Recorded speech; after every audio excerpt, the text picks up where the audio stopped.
Hi everyone, welcome to my channel. This is your host Golden Buckets, and in this video I will discuss another interesting topic. This video centers primarily on Jokic as a basketball player, but it isn't necessarily an attempt to give a breakdown or an examination of his career, because I do believe he's still early in his prime. He did not have the longevity accumulated enough for us to really make a thorough assessment or breakdown of his career, or even to rank him all time, because I do believe that players should first put together quite a good number, and I'm saying at least 6, 7 prime seasons before we begin ranking them all time with a high degree of exactness and of fairness, both to these players we rank and to players who came before. But the purpose of this video is to address some of the criticism that were aimed towards Jokic by a wide group of people, some skeptics of his greatness, some people who relentlessly objected and disputed his position as the best player in the league, or as one of the main candidates for MVP over the past few years. But it's also not only to respond to those camps of people, but also to respond to the comments that were usually presented by a YouTuber that I'm a big fan of. His name is Turo for Sports. Obviously, like all YouTubers, I agree and disagree on some positions, and this is perfectly fine.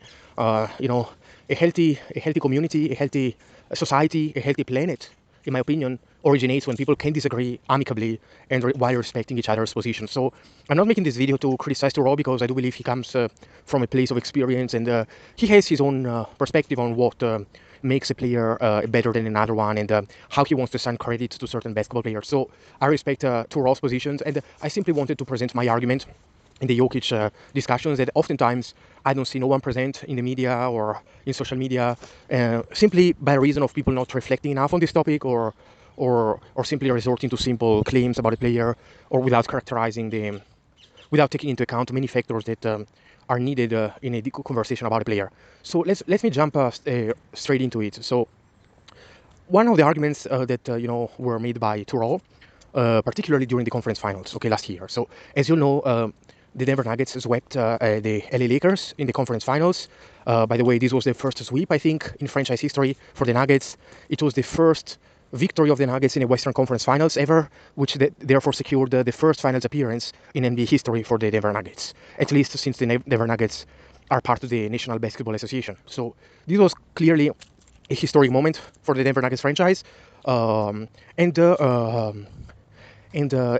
success of the franchise last year, who went on to win the NBA championship, is tied to one of the most exemplary players, particularly of this era, Nikola Jokic. So one of the arguments that I saw presented last year, and even into this year, particularly by Turo for Sports, was that in his view, Jamal Murray was snubbed. If I understood correctly, Turo for Sports believes that Jamal Murray was snubbed of the MVP of the conference award, right? Because he pointed out that Jamal Murray, rightfully, he had an incredible playoff series of his own. He averaged 32 points in the conference finals in a very efficient way, shooting 50% from the field, 40% from three, 90% from the free throw line. So pointing out to Jamal Murray's majestic performance in the conference finals, Turo for Sports advocated for Murray to be the rightful recipient of the Western Conference Finals MVP award, also named the Magic Johnson MVP award. And in the debate surrounding Jokic over the years, particularly his MVP case over Giannis, over Embiid, over his contemporaries, and even his place in NBA history, Turo for Sports remarked on the help that Jokic received in a special teammate in Jamal Murray. Now, I want to give my perspective on this conversation, relying on fact and logic. I will not argue from a place of emotion, but I will present arguments against this position. So I do believe, first of all, that Jamal Murray indeed had an amazing performance, 30 points in the conference finals on 50, 40, 90 is something historic. In fact, he's one of the few players, particularly guards, to achieve this feat. What I think that Turo doesn't really seem to take into account to a high degree is how the Lakers game planned against the Nuggets. And how the game plan against the Nuggets was different from other teams, such as the Miami Heat and others. So it is true that Jamal Murray had by far his best series in the conference finals. Just for the sake of discussion, Murray averaged close to 27 points against the Timberwolves. He averaged, I think, 24, if I'm not mistaken, 24, 25 against the Phoenix Suns. And he scored at 20 points per game in the NBA Finals. So his highest point in a series came against the Lakers in the Western Conference Finals, averaging 32.5 a game. Okay, so what overall fails to recognize, in my view, is that the game plan of the Lakers was simply to focus on Jokic. So as you all know, in last year's playoffs, where we had so many teams, West and East, we had the Lakers, the Sixers, the Celtics, the Bucks, the Heat, the Warriors, the Memphis Grizzlies. We had so many great teams, okay? But one team above all others stood out in terms of defense, and this was the LA Lakers, where Anthony Davis was having, in my view, the best defensive postseason that I have seen since a prime Tim Duncan. Now, whether you believe Anthony Davis is a better defender than a Ben Wallace, than a Kevin Garnett, this is up for debate, but this is undisputable that Anthony Davis had the greatest individual postseason run since prime Tim Duncan, which will be roughly close to 2003, 2004, 2005. And I do not believe this is really close when you engage in observation and analysis of how well Anthony Davis played. Yes, offensively, he was a little bit inconsistent at times, sometimes having 13, 15 point games, other games having 30, 35. So from an offensive output, in terms of scoring, it is true Anthony Davis had an inconsistent performance. But defensively, from game one till the last game of the playoffs, he was so locked in and so game altering that in my opinion he was arguably a top 3 player, or at worst a top 4 player in last year's postseason. So by anchoring the defense, okay, Anthony Davis made the Lakers the number 1 defense in the league by far. Okay, so the Lakers, when facing the Nuggets, they knew they would have been facing a much tougher defense than the Phoenix Suns or any other defense in the league. Okay, but the defense of the Lakers is in a way a tale of two halves. What does it mean? On one hand, yes, they're the best defense in the world. But being the best defense in the world entailed that they were the best defensive team in terms of forwards, power forwards, and centers. While their weakness as a defensive team was on the perimeter, in terms of the backcourt guards they had, because Austin Reeves, D'Angelo Russell, and other players they had, not just these two. For as great as they were offensively, they were very lackluster on the defensive end, and they were susceptible to be exploited by good defensive guards, okay? While on the other hand, the best player and the best defender on the Lakers team were primarily the frontcourt players, okay? AD, number 1, obviously, but then you also had great frontcourt defenders, Rui Hachimura, and also we have to give credit to LeBron for stepping up his defense, particularly in the Nuggets series. As you all saw in the Memphis series, it seemed as if LeBron was preserving himself. Okay, LeBron didn't go all out in the Memphis series until the last game. Then in the Warriors series, LeBron still tried to pace himself for the eventual conference finals, and he did so. And in the conference finals, we have to give massive credit to LeBron for this. He stepped up his defensive intensity to a high level, even guarding Jokic multiple times in the series. So when the Nuggets faced the Lakers and they swept them, the game plan of Darvin Ham was pretty much to nullify, or if not nullify, to limit Jokic's effectiveness. And how he did so? By double teaming and even triple teaming Jokic all game. Now, as you all remember, in game 1 of the conference finals, the game where Jokic had a 34, 21, 14 performance, Darvin Ham made one adjustment. He realized, if I keep Anthony Davis on Jokic attached to him all game by himself, our defense, the Lakers defense, will be screwed. So Darvin Ham resorted to this move. We keep AD as a defender of Jokic, but not on the perimeter. AD will serve as a rim protector, and he will limit the Denver Nuggets' ceiling offensively by contesting and blocking shots and acting as a defensive anchor. And so this will, the hope for Darvin Ham was that AD could limit Jokic's effectiveness close to the rim, whether in post-up situations, whether in drives, whether in hook shots, floaters, and so forth. And on top of that, he realized that we will put one defender on him at all times, closer to him, and at times two. And these were physically strong, 6'8", 6'9" players, Rui Hachimura and LeBron James. Okay, so the best part and really the total part of the defensive elements of the Lakers units were all devoted to one player only, Nikola Jokic, who was double and triple teamed all series. Okay, this was the game plan of Darvin Ham, which obviously did not work, not necessarily because of a flaw in his defensive schemes, but mostly because the greatness and the level of play by the Nuggets, and particularly of Jokic, was too hard to contain. And Jokic still, in my view, had arguably top 5 Western Conference performance in a series in NBA history. So this is what Jokic averaged that series, okay? 28 points, 14 rebounds, almost 12 assists, at least a steal and a block per game, on 50, 40, 80 splits. So I'm going to repeat, against the best defense in the league, against the best defender in the league, against the best front court defense in the league, with the entire defense of the opposing team focused on Jokic, Jokic averaged 28, 14, and 12 on 50, 40, 80 splits. So that was a magnificent, that was a masterpiece in NBA history. Me, that I followed the NBA for decades, I followed decades of the NBA, I've rarely come across such a dominant performance as Jokic had in the Western Conference Finals last year. It was masterful from top to end. He led all players, including LeBron, one of the greatest playmakers ever. He led all the series, all players on the court in assists. He was close to AD in rebounds, but the reason why AD had 14.5, I think, rebounds a game, if I'm not mistaken, was because Jokic was in foul trouble one game, and in that game AD had 18 rebounds and Jokic had a few, I think 8 rebounds. But Jokic had pretty much as many rebounds as everyone in the series, the most assists, and the most points in the series. And he still did it in 50, 40, 80 splits, okay? So what Thoreau simply minimizes, in my view, is that the reason why Jamal Murray, which is a great player, and later I will explain other reasons why, the reason why Jamal Murray had the ability to have an amazing series on his own right, 32.5 points on 50, 40, 90 splits, was primarily due to the defensive attention that Jokic demanded. Anthony Davis could not be as effective against Jamal Murray as he did against Steph Curry the previous series. Why? Because Golden State didn't have Nikola Jokic next to Stephen Curry.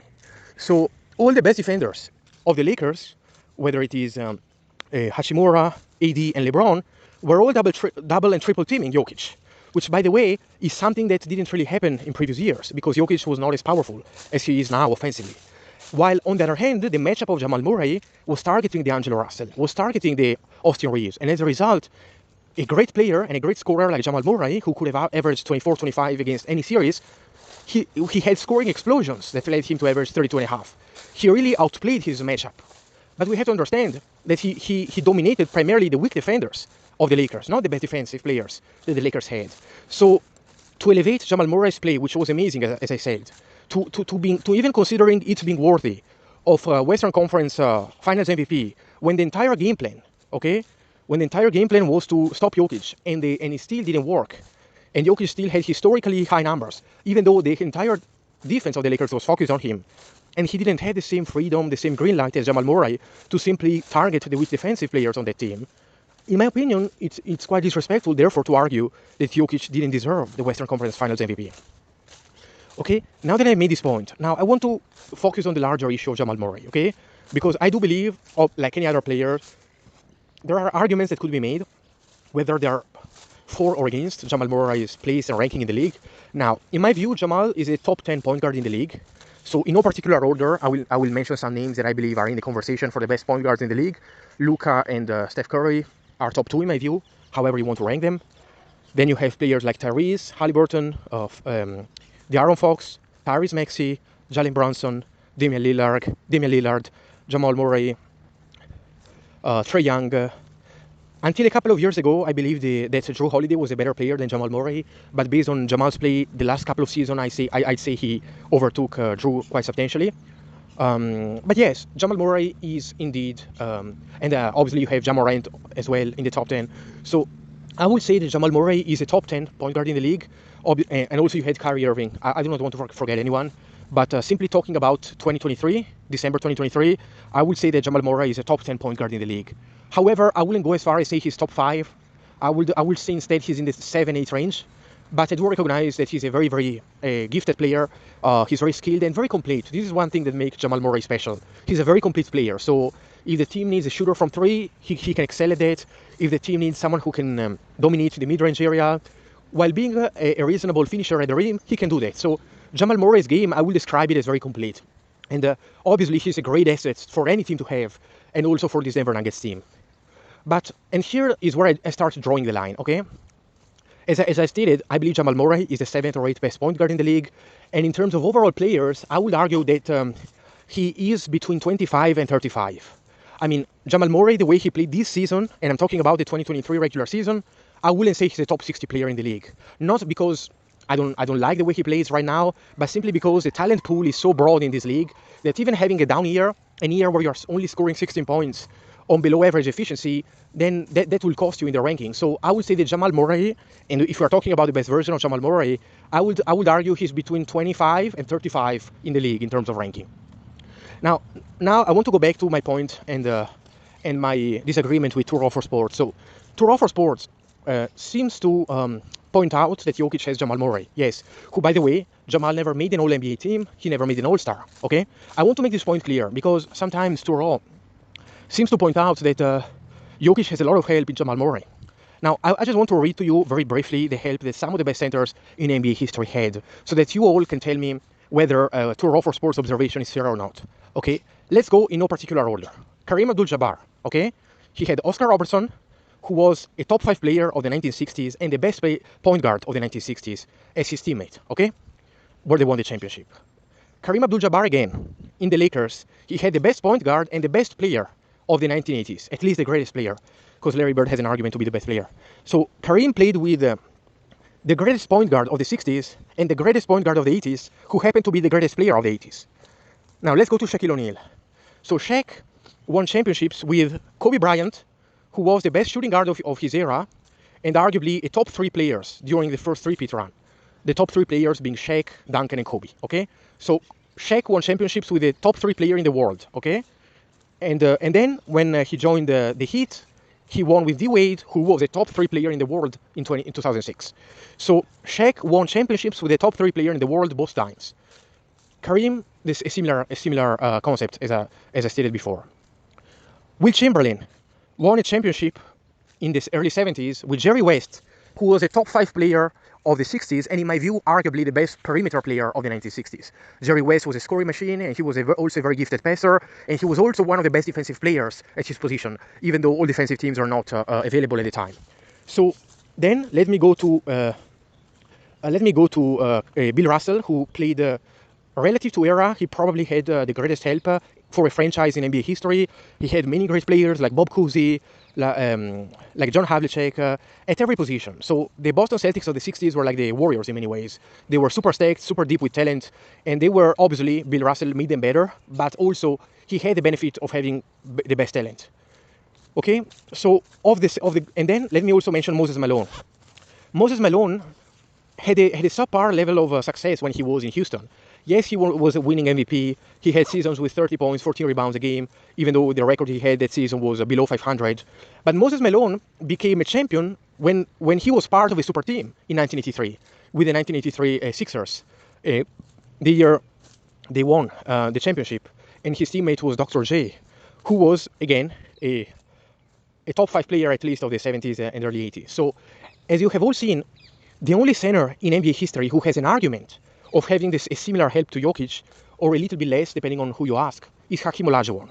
But it is quite hypocritical for some people, including Turo for Sports, to diminish Jokic based on him having a player who averaged 30 in a playoff series, when Shaq, Wilt, Kareem, Russell, and Will Chamberlain, who are usually considered 4 of the 5 best centers in NBA history, they had massive help, much more compared to Jokic. Kareem, Shaq, and Wilt played with a top 5 player in the world on their team when they were winning a championship. Particularly, Shaq and Kareem had a top 3 player in the world when they won their championships. And obviously, Wilt had a top 5 player in Jerry West, and so on and so forth. So the reason why I'm making these arguments is not to criticize other great centers, because most of them had good help around them, if not the best help around them, when they won the championships. But it seems to me a little bit unfair to attack Jokic, or to discredit him, or to devalue his conference finals performance simply for having a teammate who leverages his gravity and the tension he garners from the Lakers defense to help the team and score 32 a game. It seems to me hypocritical, if you honestly ask me. Then I want to make a brief comparison between the help that Jokic had compared to the help that Embiid and Giannis received, okay? So, as you all know, Jokic is the only player out of the 3 to never play with a player who was selected for an All-Star. Now, people may say, okay, but we all know Jamal Murray plays like an All-Star. Oftentimes, he has superstar performances in the playoffs. And I will answer, yes, this is true. Jamal Murray plays like an All-Star in the playoffs. But here's the thing. Jamal never plays like an All-Star in the regular season. So that every season, Jokic has to carry a much higher load than what some of his peers have to. Now, let me make a comparison for a second, okay? Let's start with Giannis. And this is not a discussion on who is the better player, who ranks higher all time, okay? But Giannis, he had 2 All-Star caliber players, okay? Chris Middleton, who, by the way, was a 50, 40, 90 player a few years ago. He had Drew Holiday, who was the best perimeter defender in the league and a top 5 point guard in the league. Now, he's not that anymore, because I believe he has slipped a little bit over the past couple of seasons, and even though Drew is still a great player, he's not a top 5 player at his position anymore. So, but Drew Holiday in 2021 and 2022, the year they won the championship, and the following year, he was arguably top 5 point guard in the league, simply by virtue of being a good passer, a good scorer, but not great, but being the best defensive player at the perimeter in the league. So Giannis played with them too, and he played also with the Defensive Player of the Year candidate in Brook Lopez, and one of the best 6 men in the leagues in Bobby Portis. Now, Giannis is an example of a player who never played with a lot of talent in the league. He certainly did not have the LeBron or Kevin Durant's amount of helps in the league. You could argue even that some of his teammates, like Chris Middleton, has slipped over the years, and he isn't an all-star anymore in terms of talent, value to a team, and production. So this isn't a way to criticize Giannis, but it's simply to draw a comparison between the help he received and what Jokic received. Jokic never played in the regular season with a player who performed at an all-star level, while Giannis had a couple of them, okay? Now, it is true Jamal Murray goes from being a 17, 18, 19 points per game player in the regular season, who is often unreliable, inconsistent, and injury-prone, and therefore unavailable. He turns from that into a very solid all-star in the playoffs. But what people don't take into account when it comes to help is that Jokic had to always carry subpar rosters and make them much, much better than what they are, simply by virtue of the team lacking a lot of shot creators, a lot of players who can create their own shot, get their own bucket, or affect the game in multiple ways. As you all know, Aaron Gordon, his career in Orlando wasn't trending positively. And I do believe that if Aaron Gordon had not been traded to the Nuggets, there is a possibility that he will be close to being out of the league at this moment, because the value that he provides to a regular team is quite average. But because of the Denver Nuggets motion offense, he found a place, Aaron Gordon, to be the 4th option in terms of scoring, while his only gift or skill set is to be a good lob threat and to be a reasonable perimeter defender, okay? But if you put Aaron Gordon in any other team, I don't think he will be a starter on a championship team.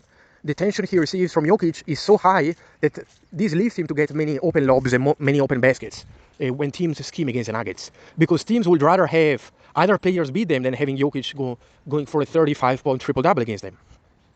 So this is just to compare the two. Giannis, for example, last year, I think he missed quite a lot of games due to injury, okay? And if you look at the record of the Milwaukee Bucks without Giannis, okay, it's very, very positive. I think it is a 60% plus win rate without Giannis. And even 2 of the games that they won with Giannis on the court, Giannis played only 5 minutes and then went out. And those 2 games were also won by the Bucks without Giannis. And I want to remember to people following, okay? The Milwaukee Bucks took 1 game from a championship caliber team, which is the Miami Heat, without Giannis on the floor. So this notion that Giannis had less help than Jokic is really absurd.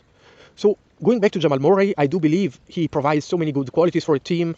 His shot selection is very good. He's quite well-versed, well-proficient all around offensively. But I do believe his effectiveness is boosted by 15 to 20% when playing with Jokic. Now, I'm not saying that if you put Jamal Murray on another team, let's say the Detroit Pistons, okay? I'm not saying he will be a garbage player. I still believe at his peak he could average 21 points per game in the regular season. But I do not believe that Jamal Murray, if paired to any other superstar in the league, he will have that many 30 points per game explosions in the playoffs. Because in the playoffs, matchups are everything, you know? And the gravity that Jokic has on his team is on par with what Steph has on the Warriors. So there aren't a lot of players who can create a gravity big enough for a player like Jamal Murray to exploit to such a degree.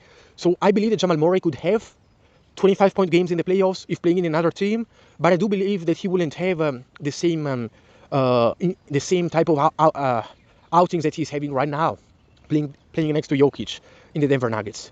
So again, I love Jamal Murray. I like his personality, the intensity he brings, but I do believe it's a little bit misguided to say he should have been to elevate him beyond what he is as a player. He's a very gifted secondary option on a championship team, but we should not elevate him as a number 1 option, or even argue that he's more important than Jokic in a certain playoff series or for the Nuggets as a whole.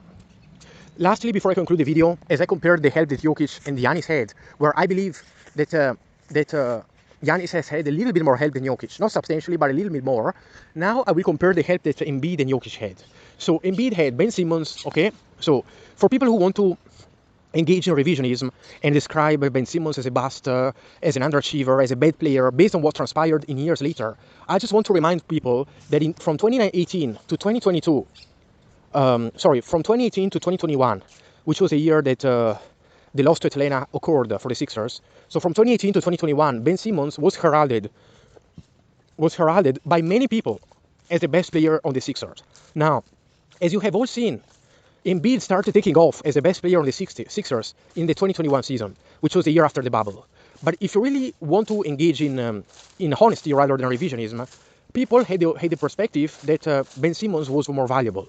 You can look at you can watch the old videos on the program The Jump, where during the bubble, Scottie Pippen was suggesting that the 76ers built around Ben Simmons and traded Joel Embiid for assets. So the notion that Joel Embiid played with less help than Jokic is absurd, because Ben Simmons was regarded as the best, arguably as a top five two-way player in the league, simply by virtue of being the best defender or a top two defender at his position, alongside Drew Holiday, while being a good athlete, a good rebounder for his position, and one of the best passers in the league. So people were looking at Ben Simmons from 2018 to 2021 as a potential heir to LeBron James in the future.